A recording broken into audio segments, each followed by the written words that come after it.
Bienvenidos y bienvenidas todas y todos a este nuevo contacto internacional en el marco de la consulta por la calidad educativa.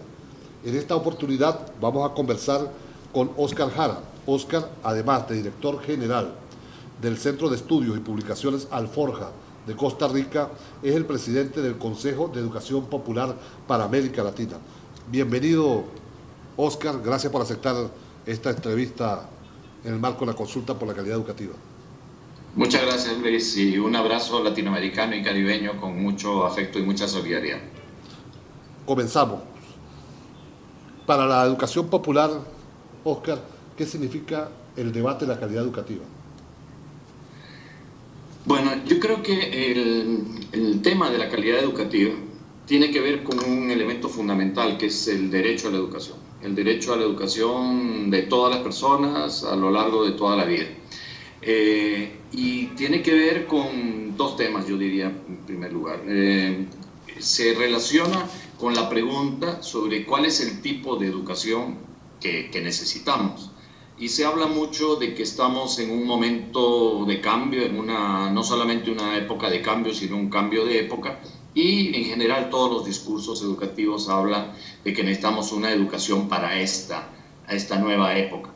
La pregunta es si estamos en un cambio de época, queremos una educación simplemente que se adapte a la lógica de ese cambio que está siendo controlada y dominada por los poderes hegemónicos, o queremos nosotros una educación para orientar esta sociedad hacia un cambio que queremos dirigir en función de los intereses de las grandes mayorías de nuestros países. Entonces, en esta relación entre educación y cambio, la pregunta es ¿cuál es el tipo de educación que necesitamos, pero para qué tipo de sociedad? Entonces, me parece que en el debate está presente el modelo de sociedad, los proyectos de sociedad, los proyectos en última instancia de globalización que están en pugna, una globalización neoliberal, excluyente, o la búsqueda de la globalización de la solidaridad. Y entonces, claro, se ha hecho casi una moda hablar del tema de la calidad de la educación, pero desde la óptica dominante de los grandes poderes, en los cuales la calidad se mira de una manera muy restringida. Ha sido reducida a la identificación de algunos parámetros sobre los cuales se establecen estándares, sobre los cuales se busca un nivel de medición para promover competencia, competitividad entre los distintos esfuerzos educativos y poderlos calificar de acuerdo a determinados criterios en función de la lógica principalmente del mercado. Yo creo que hay una óptica sobre la calidad de la educación que viene, digamos, impulsada por esa corriente dominante neoliberal, y creo que nos ha hecho caer en la trampa porque efectivamente el derecho a la educación, que es el que propugnamos, busca que sea una educación pública, una educación gratuita y una educación de alta calidad, es decir, que sea una muy buena educación. Pero ¿qué significa esto? Significa algo mucho más importante, mucho más significativo que simplemente el cumplir determinados estándares de instrucción, incluso las pruebas que se están estableciendo a nivel internacional son con parámetros muy restringidos sobre el aprendizaje de determinados contenidos, y hay factores fundamentales de una concepción de una educación para la vida, una educación desde la vida, una educación transformadora en función de un modelo de sociedad equitativo y justo, que no pueden ser medidos por esos estándares. Entonces hay que darle vuelta al tema y hay que mirarlo desde los intereses, desde las necesidades y también desde las experiencias que se están haciendo dentro y fuera del sistema educativo. Y por eso tal vez nosotros desde el CEAL, en el Consejo de Educación Popular de América Latina y del Caribe, estamos tratando de hacer una mirada holística a la problemática de la educación para también no reducirla a la calidad de la educación escolar. Se habla de los problemas de la educación y los cambios de educación y solamente estamos pensando en lo que va a cambiar del sistema escolar o del propio sistema de instrucción. Y no miramos la educación como un proceso mucho más amplio que tiene que ver con la vida cotidiana y que tiene que ver, claro, también con los sistemas educativos, pero tiene que ver con los sistemas de información, que tienen que ver con las formas de relación social que tenemos en nuestras sociedades y que tienen que ver con el conjunto del contexto sociocultural en el cual nos desenvolvemos. Pero bueno, tal vez podemos desarrollar un poco más eso. Te señalo entonces que nuestra entrada en este debate es una entrada polémica, es una entrada que resignifica el término de la calidad desde los intereses y necesidades de la gran mayoría y rechaza el pensar la calidad de la educación como algo que puede ser medido a través de algunos estándares fundamentalmente en función de las necesidades del mercado. Ahora bien, la educación popular suele estar asociada a la educación extraescolar, o sea, fuera de los recintos de la escuela, de los liceos, de las universidades. Esa práctica permanece hoy. ¿Cómo reivindica el Consejo Popular Latinoamericano y tú en particular el tema de la educación popular y su relación con el sistema escolar? Sí, durante mucho tiempo se hizo como la oposición entre educación formal versus educación popular, y eso es una falsa dicotomía. Educación popular es otra educación, es otra mirada sobre los procesos educativos, que tal vez ahora yo puedo detallar un poco, que abarca tanto los sistemas formales, no formales o informales. Y por lo tanto podemos hablar de una educación popular en la educación preescolar, en la educación primaria, en la educación básica, en la educación universitaria, en la educación en las organizaciones sociales, en los sindicatos, en la educación en la vida cotidiana de los barrios, de las comunidades campesinas, de las comunidades indígenas. Es decir, es una mirada mucho más amplia que la que teníamos antes, pero que no ha perdido su sentido fundamental de ser un proceso político-pedagógico que contribuye a formarnos como sujetos capaces de la transformación social, política y cultural que requerimos en función de los intereses de la gran mayoría. En ese sentido, continúa vigente el término de educación popular por dos vertientes. Por un lado, por lo popular social, como dice el sociólogo Helio Gallardo, que nos plantea de que el pueblo social es precisamente todo aquel sector que sufre algún nivel de asimetría, que sufre un nivel de explotación, de opresión, de discriminación, de exclusión. Ese es el pueblo social. Entonces, una educación popular es una educación que responde a los intereses y necesidades de ese pueblo social. Pero dice el mismo Helio Gallardo que hay que hablar de lo popular, no solo social, sino lo popular político. Es decir, todos aquellos sectores, procesos y espacios e instancias que buscan por transformar esas asimetrías, por cancelar esas asimetrías. Es decir, en un proceso educativo que lucha contra la discriminación, un proceso educativo que está en contra de las distintas formas de explotación, de marginación y de exclusión, es un proceso de educación popular. Y ahí retomamos, claro, las orientaciones y las enseñanzas de nuestro maestro Paulo Freire, que nos decía que los procesos de educación popular son procesos político-pedagógicos en que nos hacemos sujetos transformadores de la historia. Y ese es el sentido central que puede abarcar modalidades más formales o modalidades menos formales. Es más, busca la interrelación. En el CEAL, nosotros hace, no sé, 20 años, tal vez 25 años, estábamos articulados experiencias principalmente de educación no formal. En este momento hay universidades, en este momento hay grupos de docentes, hay organizaciones magisteriales que forman parte del Consejo de Educación Popular de América Latina y del Caribe, porque ya no concebimos que la educación popular sea solamente una educación de adultos, ni sea una educación no formal. Educación popular es otra educación, es una educación transformadora, es una educación basada en una ética de la transformación a través de procesos político-pedagógicos donde se relacionan o se interrelacionan múltiples modalidades. Sin embargo, los procesos de formación docente de nuestras universidades en la región y quizás en buena parte del mundo hacen énfasis en la formación de maestros, de profesores para trabajar en el sistema formal y no en la educación popular.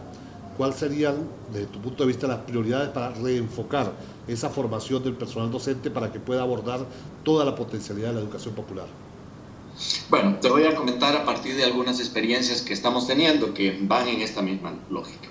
Primero, la idea de impulsar los procesos educativos como procesos no tanto de enseñanza, sino como procesos de aprendizaje. La mirada de la educación popular es una mirada que se centra fundamentalmente en construir las condiciones y las disposiciones para el aprendizaje, para un aprendizaje crítico, para un aprendizaje creador, para un aprendizaje colectivo, para un aprendizaje desde la vida y para la vida. Es decir, procesos en los cuales aprendemos a desarrollar nuestra capacidad de pensar, nuestra capacidad de comunicarnos, nuestra capacidad de compartir, nuestra capacidad de solidarizarnos, nuestra capacidad de actuar de forma organizada para transformar, en última instancia, nuestra capacidad para imaginar y crear realidades distintas. En ese sentido, un docente o una docente de un centro escolar que está queriendo desarrollar procesos de educación popular, lo primero que hace es sentir que esa sala de aula no tiene paredes, que a través de las puertas y las ventanas abiertas de lo que ocurre en el mundo y en la sociedad, eso penetra en la sala de aula como la materia sobre la cual vamos a trabajar para desarrollar nuestra capacidad de estudio, de imaginación, de análisis, de investigación, para poder actuar también sobre la realidad que está más allá de la sala de aula. Es decir, el momento del hecho, digamos, más propiamente de la acción educativa, no se desarrolla exclusivamente dentro de la sala de aula. Por lo tanto, yo docente o yo educador me preocupo por la interrelación entre los contenidos, entre los valores, entre las necesidades, entre los saberes que existen en el resto de la sociedad y lo que voy a trabajar en la sala de aula. De ahí que, por ejemplo, cada vez más se va criticando esta idea de la enseñanza por asignaturas, porque es eso, es enseñar por asignatura. De tal manera que de 8 a 9 me enseñan castellano, de 9 a 10 viene otra persona y me enseña ciencias, en lugar de generar procesos de aprendizaje donde el idioma, el manejo de las ciencias, el manejo de instrumental metodológico me permitan interrelacionar esos conocimientos y vincularlos sobre todo con los problemas vitales. De tal manera que no solamente me incorporo como alumno, como alumna, como aprendizaje de un tema, como aprendiz de un tema, sino como aprendiz de la vida. Y entonces las preocupaciones y las situaciones que tenga el alumnado sobre determinada cualquier cosa que ocurra son preocupaciones e inquietudes y saberes que en la sala de aula podrían convertirse en apasionantes procesos de conocimiento, de descubrimiento y de potenciación de nuestras capacidades. Entonces yo diría que eso es una de las cosas que los docentes y las docentes con los que estamos trabajando están empezando a desarrollar. El hecho de darse cuenta de que la sala de aula es una oportunidad enorme para vincularse con el resto de la sociedad, para vincular los temas con los problemas reales y no para tocarlos aisladamente de ellos. Y lo segundo, que ellos y ellas tienen una gran oportunidad de aprendizaje en la escuela. Es decir, quienes venimos a aprender no son solamente los alumnos y las alumnas, venimos a aprender también los maestros y las maestras, los educadores y las educadoras, que nos aproximamos a la búsqueda de la construcción de un nuevo saber a partir de la oportunidad que nos ofrece el hecho educativo. Entonces Pablo Freire, en un momento que le preguntaron a él sobre el tema de educación popular y educación escolar, él dijo una frase que me parece muy iluminadora para esto que me estás preguntando, que decía, es que en realidad cada vez que cualquier contexto concreto lo convertimos en un contexto teórico, estamos construyendo una escuela en el sentido radical que tiene la palabra. La capacidad entonces de teorizar desde la realidad y que esa teorización sirva para darnos pistas de transformación de ella. Y entonces ahí podemos tener múltiples ejemplos en cómo, por ejemplo, grupos de docentes están planteando temas integrados sobre los cuales se analiza desde distintas asignaturas una misma problemática. Me parece que en la Universidad Bolivariana precisamente yo vi que había un intento de hacer esta articulación del conjunto de los contenidos para superar el tema de la enseñanza de asignatura, donde, como te decía, el énfasis está en el desarrollo de procesos de aprendizaje en los cuales cada vez tenemos más capacidad de aprender, en donde desarrollamos nuestra capacidad para investigar, para cuestionarnos, para preguntar. Entonces, en lugar de que el maestro o la maestra esté preocupado de si el alumno o la alumna contesta tal o cual pregunta, de repente va a estar más preocupado para que tenga la capacidad de generarse preguntas, para que pueda salir de esa sala de aula y poder preguntar en su entorno e investigar usando el internet, usando su teléfono móvil, usando una conversa con su familia o con los muchachos del barrio, o viendo una película o analizando una serie de televisión, esos temas que tienen que ver con la capacidad de preguntarnos sobre qué son las cosas que vivimos en nuestra realidad, cómo podemos profundizar en ellas y desarrollar, por lo tanto, una capacidad de transformación que va mucho más allá que la enseñanza de una asignatura. Y esas cosas están ocurriendo y hay procesos de renovación pedagógica sumamente interesantes dentro del movimiento docente en América Latina, y desde ese lado nosotros y nosotras en la educación popular estamos tratando también de contribuir a un diálogo para desarrollarlo en esos espacios. Oscar, uno de los señalamientos que se hace en la educación popular, desde la educación escolar como contraposición y no como encuentro, se refiere a que la educación popular tiene muchas potencialidades para trabajar con jóvenes y con adultos, pero escasas metodologías para trabajar con niños, por ejemplo, con didáctica para enseñar a leer y escribir. ¿Eso es cierto? ¿Cuál es tu opinión? Yo creo que tradicionalmente ha podido ser cierto, pero en la medida en que no se han explorado esas nuevas vías. Precisamente en las experiencias que te señalo,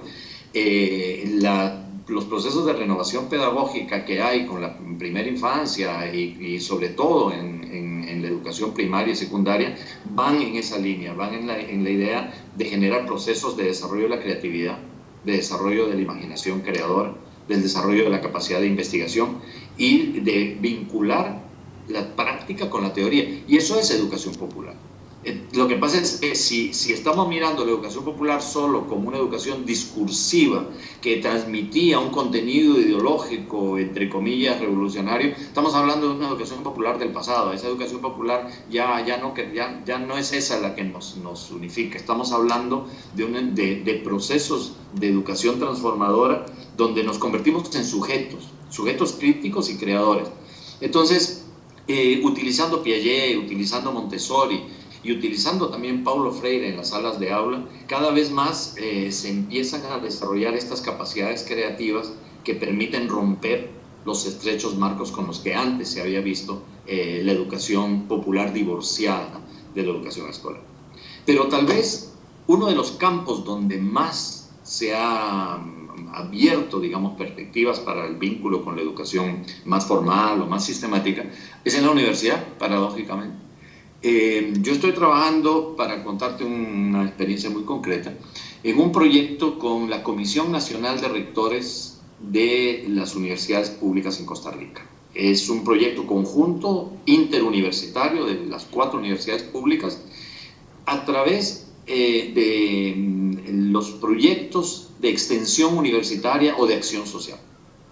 En la idea tradicional de universidad, la universidad es el centro donde se produce el conocimiento, la investigación, que luego se transmite a un grupo a través de la docencia y que finalmente algo de eso se extiende para el resto de la sociedad, la extensión. Pero ahora estamos haciendo una vuelta copernicana. Estamos descubriendo que lo que se llama extensión, que en realidad es un nombre que no refleja bien lo que se quiere hacer, o la acción social o el compromiso social de la universidad, es más bien como el centro de donde surgen los temas para los proyectos de investigación y es el espacio donde se produce la posibilidad de articulación de la docencia y el alumnado, donde docentes y alumnos pueden venir a trabajar sobre proyectos, un poco como lo hacen, lo conocí en la Universidad Bolivariana, en el Departamento de Creación y Recreación de Saberes. Esta idea de que cada alumno y alumna está comprometido en un proyecto de compromiso social y los temas, las problemáticas de ese compromiso social se convierten en materia curricular. Ahí, por lo tanto, el desafío es mucho más complejo para el educador o la educadora, porque tenemos que convertirnos en en incentivadores, en aprendices. Tenemos que de repente decir, bueno, ante tal problemática, no sé, no tengo idea, vamos a buscar. O sea, el hecho educativo se convierte en un apasionante proceso de búsqueda en lugar de ser un burocrático proceso de enseñanza de contenidos preelaborados.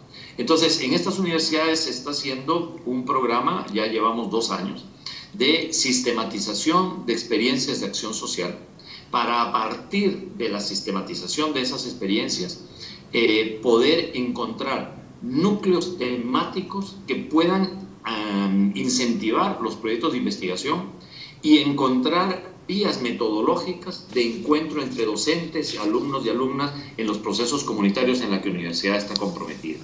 Por lo tanto, la relación universidad-sociedad se convierte en el eje de todo el quehacer universitario y ya no se ve más como una cápsula encerrada donde se produce un conocimiento para algunos cuantos privilegiados. De tal manera que el sentido social de la universidad se expresa a través de la acción social, pero también a través de una docencia de otro tipo y de proyectos de investigación de otro tipo. Entonces, me parece que lo que se está produciendo en este momento, en esta experiencia, también es una propuesta muy rica porque se está teorizando sobre ello. Fíjate que, y después vamos a entrar tal vez en lo que me decías del tema de la sistematización. Muchas veces se ha pensado la sistematización simplemente como la recopilación de datos, el ordenamiento, su clasificación o la reconstrucción descriptiva, narrativa de procesos. Creo que tenemos que pensar en la sistematización de experiencias como procesos de interpretación crítica de esas experiencias que vivimos y hemos reconstruido. Claro, hay que reconstruir las experiencias para poderlas interpretar, pero la sistematización no es el relato. La sistematización no es la recopilación, la sistematización no es la clasificación de las distintas informaciones que recogemos. La sistematización es el análisis y la interpretación crítica de eso, la identificación de sus causas de fondo y sobre todo la construcción de aprendizajes que a partir de esa experiencia sirven para nuevas experiencias, para enriquecer la propia o la de otros. Entonces, estas personas que están participando, que son docentes de universitarios que están en proyectos de acción social, están produciendo documentos de debate al interior de las universidades para discutir sobre este tema, para discutir sobre el rol de la universidad, para discutir sobre los vínculos que hay entre los problemas rurales, los problemas urbanos, los problemas culturales y lo que se analiza y se estudia en la universidad. Y esto tiene que ver con todas las carreras, con medicina, con ingeniería, no solamente con trabajo social o pedagogía o sociología.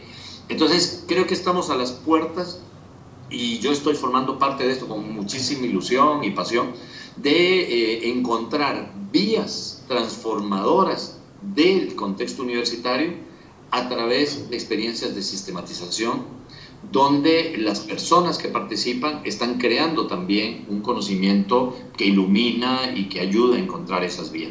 No es algo que ya esté totalmente predeterminado ni que tengamos muchísimos avances en este campo. Hay otras universidades en Brasil, en Colombia, en Perú, donde esto también se está dando, seguramente en Venezuela. Y creo que es un ámbito que al ir rompiendo las estrechas paredes de las aulas, nos damos cuenta que el rol de las universidades o el rol de la escuela es mucho más interesante y más apasionante que simplemente juntarnos para que alguien nos transmita un conocimiento preelaborado, preestablecido. Oscar, cuando a nivel internacional se habla de la calidad educativa, casi que hay un consenso total. Todos los padres, todos los docentes, toda la sociedad quiere que la educación sea de calidad. Ahora, este aparente consenso superficial sobre un tema de esta magnitud, sabemos que no es neutro. Hay distintas perspectivas sobre la calidad, es decir, que implica hacia dónde se orienta, como tú señalabas, nuestros sistemas educativos, a construir unas sociedades mucho más justas o igualitarias o sociedades mediadas por la lógica del mercado. Como cuando comienza a generarse el debate, casi siempre se apela a consultas nacionales para darle un barniz democrático a los procesos de cambio. Y estas consultas se habla de sistematizaciones. Ahora bien, la sistematización tampoco es neutra. La sistematización también tiene una carga que tiene que ver con la propia orientación del trabajo científico o de indagación que se hace, ¿no? Por ejemplo, hay una constante en casi todas las consultas sobre la calidad educativa, y es el tema del currículo para producir simplemente contenidos que favorezcan los modos de evaluación generales y determinadas competencias que requiere el mercado laboral. El tema de los libros, los textos asociados a grandes editoriales, a los grandes negocios de las editoriales. Y un tercer tema, el tema de las tecnologías de la información y la comunicación, que también nos lleva a los grandes negocios de empresas tecnológicas. ¿Cómo superar esto en una consulta? Tú señalas 5 pasos en la sistematización. Uno, el punto de partida; otro, las preguntas iniciales; un tercero, la recuperación del proceso vivido; un cuarto, la reflexión de fondo; y un quinto, los puntos de llegada. A partir de eso, y ahora como estamos viendo un proceso de consulta, y ahora vamos a recoger el debate y la reflexión de 29.000 planteles de todo el país que están dando su opinión, los maestros, los estudiantes, cómo hacer para que esto no termine simplemente en una propuesta de un nuevo currículo que implique un nuevo contenido, de nuevos libros o validar libros, o que diga que hay que implementar nuevas tecnologías y que no recupere la visión de totalidad de la transformación del sistema educativo.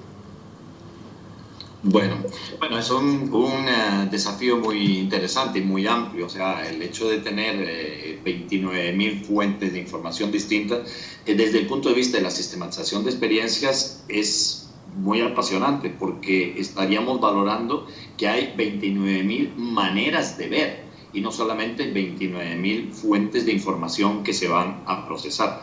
Ahí yo, claro, sin conocer el detalle, me parece que hay que combinar distintos aspectos. Es decir, por un lado hay una dimensión investigativa, que esa consulta va a arrojar una serie de resultados, de informaciones que habrá que procesar, ordenar, clasificar, que podemos decir entran en la óptica de la sistematización de información, y habrá que ordenarla, sistematizarla en ese sentido. Pero hablar de sistematización de experiencias significa que todos los docentes y las docentes que participan en esa consulta tienen que tener la posibilidad, la consulta debería permitirle la posibilidad de identificar temas de debate y de debatirlos, de identificar en sus experiencias pistas de transformación que existen o dificultades o barreras que en su experiencia están ocurriendo. Es decir, no simplemente ser emisores de un dato para que otra persona lo interprete, sino ser capaces de interpretar aquello que ahí ocurre. Y yo me imagino que en una consulta tan amplia, haciéndola de forma participativa, es decir, utilizando una metodología que permita que las personas no solamente emitan su información sobre los datos que tienen, sino que a la vez elaboren a partir de eso de repente un procesamiento. Bueno, en este centro educativo, ¿qué pensamos sobre esto que ha ocurrido? Esto que hemos recogido y que vamos a enviar a la consulta nacional, ¿qué nos dice a nuestra realidad local? ¿Cuáles son las innovaciones que podemos producir? ¿Qué pistas? Y bueno, tocando estos 3 aspectos que estaba señalando, ¿qué pistas estamos encontrando en términos de los problemas curriculares? ¿Qué sugerencias creemos que se podrían hacer a partir de las experiencias que nosotros estamos teniendo? El uso de las nuevas de tecnologías de información y comunicación, ¿qué complicaciones nos traen y qué ventajas nos traen aquí, en nuestro centro, en nuestra región, en nuestra provincia, en nuestro estado? Es decir, en lugar de que sea solamente un proceso de recogida de datos que luego se van a compilar, que alguien va a interpretar y que se va a entregar a una determinada instancia, hacer que el proceso se convierta en un proceso vivo de discusión, de debate, de generación de propuestas. De tal manera que se generan en la sistematización de experiencias, digamos, por lo menos 2 tipos de productos. Uno que es el que va a ir a alimentar esa visión más global, pero el otro que es la riqueza del proceso participativo.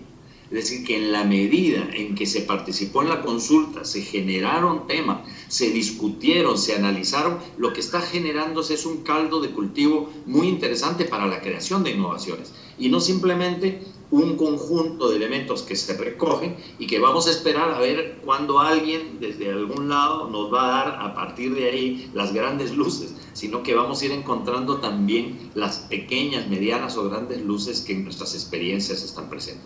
Entonces, mi modesta sugerencia sería tratar de incorporar estos elementos participativos y de reflexión como componentes centrales de una consulta para que ahí vaya quedando un saldo de discusión que luego alimente y retroalimente lo que vaya a venir desde una definición más de política.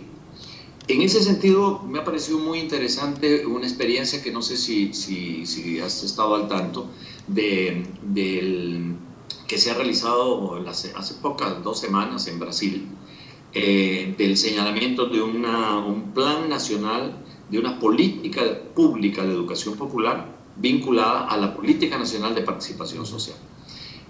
Hay un criterio muy interesante que creo que es muy coincidente con lo que ocurre en Venezuela, de que las políticas públicas no deberían ser solo políticas de gobierno, sino que la política pública es la que se establece entre el gobierno y la sociedad.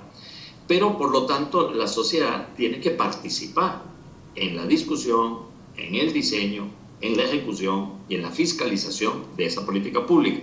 Hablemos de política alimentaria, hablemos de política hacendaria, hablemos de política fiscal, hablemos de política educativa, de salud, etc. Entonces, en Brasil se ha tratado de impulsar un sistema nacional de participación social. Ahora, hace 15 días salió, digamos, un decreto abriendo esto, sobre el criterio de que esa política nacional de participación social debería penetrar todas las políticas públicas. Pero para que esa participación social sea efectiva, sea transformadora, no se trata simplemente de poner a la gente a hablar, de poner a la gente a opinar, sino se trata de generar procesos de formación de esa opinión. Y entonces apareció mezclado de manera muy cercana los procesos de participación social con la Política Nacional de Educación Popular. Y entonces, el día 24 de mayo, la presidenta Dilma Rousseff instauró un decreto en el cual se avaló el marco de referencia de las políticas públicas de educación popular para todas las políticas públicas. O sea, si te fijas ahí, ya hemos superado toda esta división entre educación formal y educación popular, entre educación de adultos y educación. Es decir, ya se está pensando la educación popular como una concepción educativa, transformadora, que debe estar, digamos, intrínsecamente ligada a los procesos de construcción de las políticas públicas. Esto está empezando allí. Y me imagino que ustedes han desarrollado procesos muy interesantes también allá en Venezuela. Tal vez hace falta ir circulando más estas experiencias, porque sí nos están dando una mirada sobre lo educativo mucho más amplia, mucho más profunda, y sobre la educación popular una mirada transversal y holística que hasta ahora no había sido suficientemente desarrollada. A mí me apasiona mucho este proceso, poder estar en contacto con estas experiencias, porque creo que ahí se abren las puertas de precisamente del tipo de educación nueva que necesitamos para el tipo de sociedad nueva que queremos construir. Brevemente, para ir cerrando este primer encuentro, Oscar, nosotros en el caso de la Consulta Nacional diseñamos que una vez que en los planteles se realiza el debate, hay un encuentro municipal, luego un encuentro regional y hay un encuentro nacional donde se reflejan o se deberían reflejar las reflexiones y los debates que se den en los planteles. Metodológicamente, ¿cómo garantizar que quienes expongan en los congresos municipales, regionales y nacionales sean realmente voceros del debate en los planteles? ¿Cuál es el mecanismo para blindar metodológicamente este proceso? Bueno, hay algunos criterios generales, por supuesto, ¿verdad? Habría que ver en el caso específico cómo ir desarrollando esto, pero supondría que en cada plantel habría un núcleo promotor que no solamente impulsa el proceso de discusión y de debate, sino que también lo procesa y lo devuelve. Es decir, este núcleo promotor tendría que ser como un núcleo motorizador de esta dinámica reflexiva, incluso más allá de la consulta.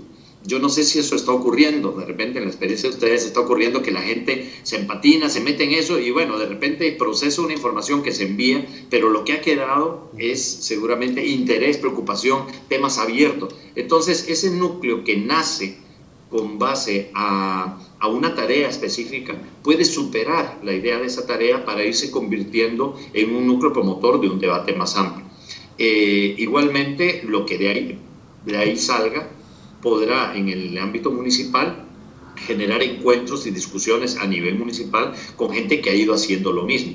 La idea sería entonces también que hubiera un núcleo articulador municipal que no solamente recogiera y enviara, sino que también devolviera. Es decir, yo diría así de manera muy intuitiva que para incluir una lógica de educación popular y de sistematización de experiencias a una consulta tan amplia y tan compleja como seguramente la están haciendo ustedes, que sería tratar de aprovecharla como proceso educativo. Es decir, en sí misma la consulta es un hecho educativo, es un hecho de aprendizaje y es un hecho en el cual se van a generar posibilidades, preguntas, temas de debate que abren una agenda más allá de la consulta misma. Entonces, pues yo diría que de esa manera, pues conforme se vaya esto desarrollando con el tiempo, pues se irá enriqueciendo nuestra práctica educativa, nuestras reflexiones educativas. Incluso podría ser que en un municipio o en un estado, gente que esté en las universidades pudiera hacer una tesis o pudiera hacer un trabajo de investigación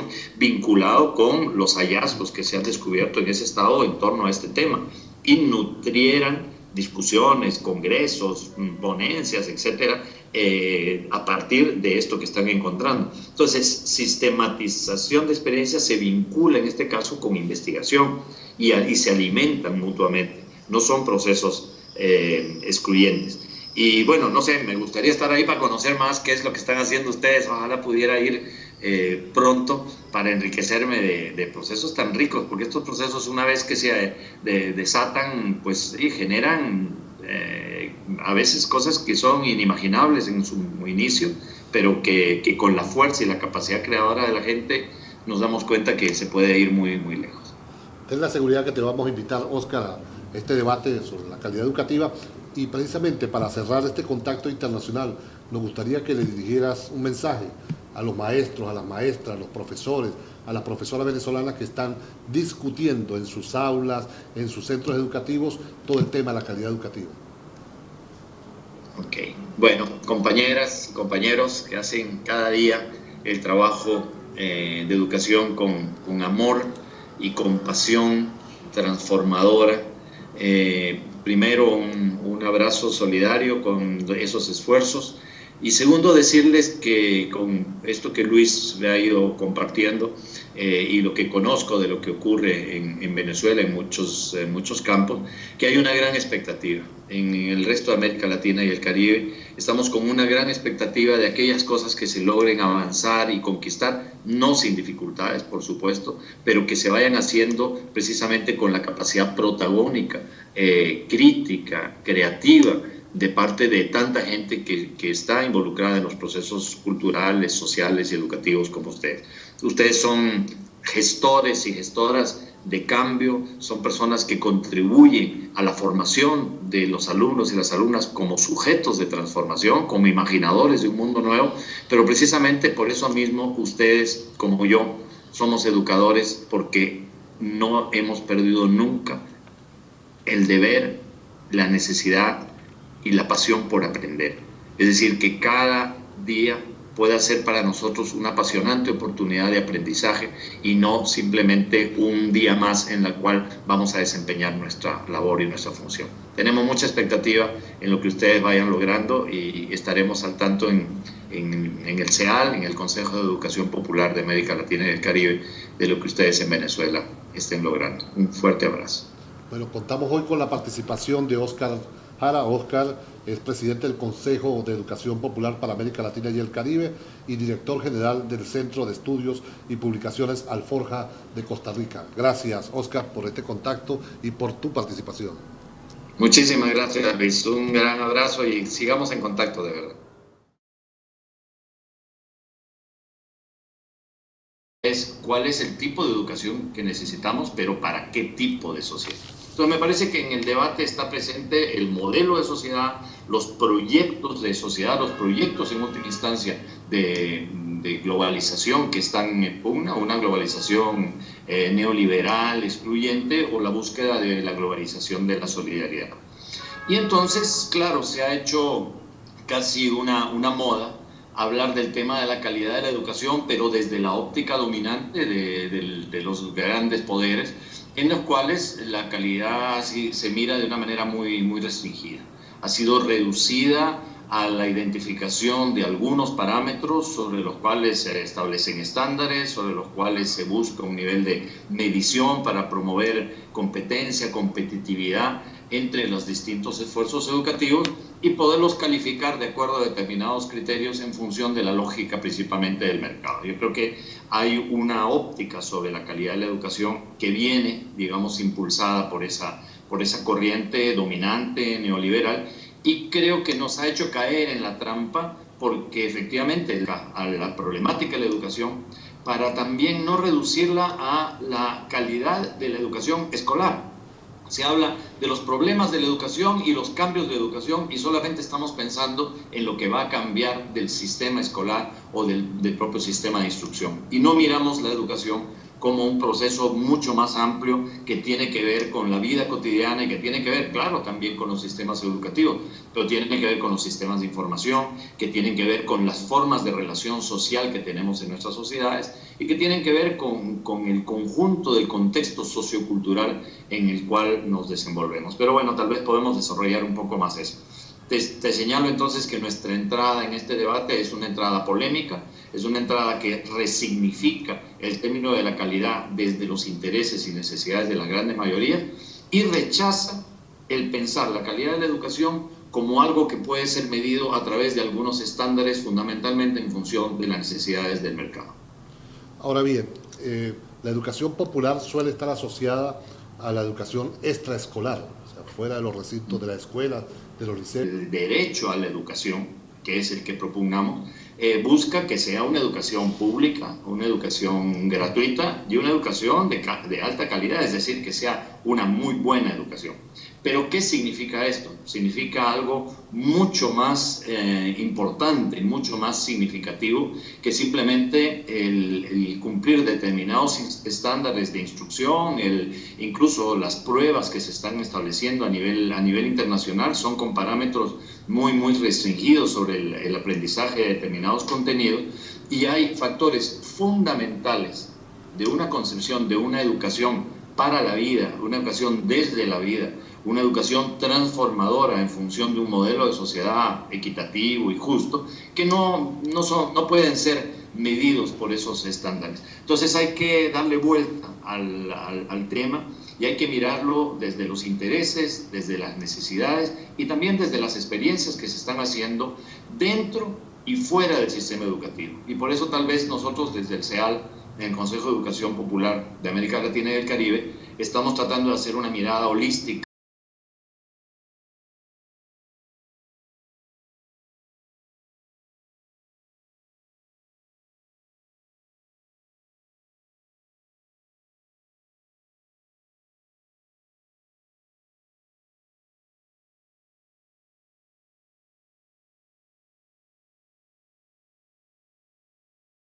Bienvenidos y bienvenidas todas y todos a este nuevo contacto internacional en el marco de la consulta por la calidad educativa.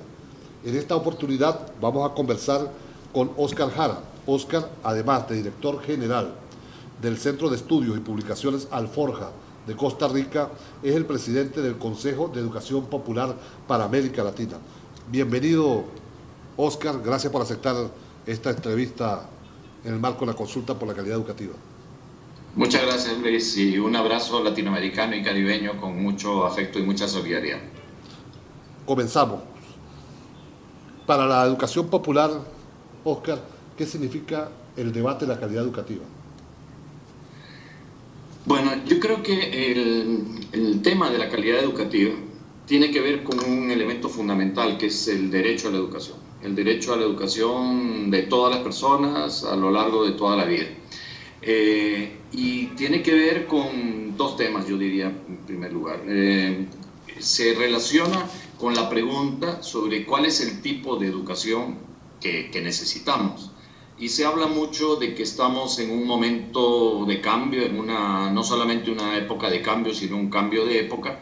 Y en general todos los discursos educativos hablan de que necesitamos una educación para esta nueva época. La pregunta es si estamos en un cambio de época, queremos una educación simplemente que se adapte a la lógica de ese cambio que está siendo controlada y dominada por los poderes hegemónicos, o queremos nosotros una educación para orientar esta sociedad hacia un cambio que queremos dirigir en función de los intereses de las grandes mayorías de nuestros países. Entonces, en esta relación entre educación y cambio, la pregunta es